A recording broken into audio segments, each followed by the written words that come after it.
I'm Vin of the BTC Sessions, and this is your Bullish Bit, brought to you by the Bitcoin 2023 conference in Miami Beach, Florida, May 18th through 20th. Head down, check out 15,000 plus attendees, 2,000 plus companies, and 150 plus speakers, including people like Matt Odell, Alex Gladstein, Lynn Alden, Michael Saylor, and many more to be announced. This will be my 4th time attending. Don't miss it. b.tc/conference. Use code BTC Sessions at checkout for 10% off. Saying that I think about a lot, which is that some lessons in life can't be taught; they can only be learned.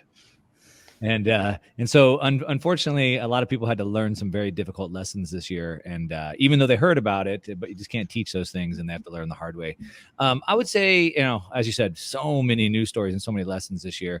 I think maybe the big realization for the world, I think myself included, but definitely for the world, would be really, you mentioned the Canadian trucker situation, but really what escalated in Russia, right? And so you have 3 global superpowers with nuclear weapons, and one of them got their bank account seized.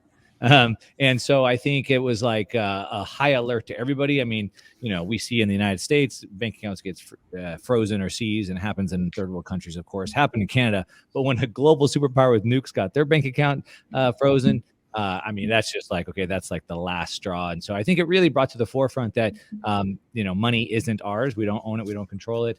And really highlighted the use case for Bitcoin from a personal level. But even I think it's left governments of the world scrambling, going, what are we going to do? And so obviously they're turning to gold.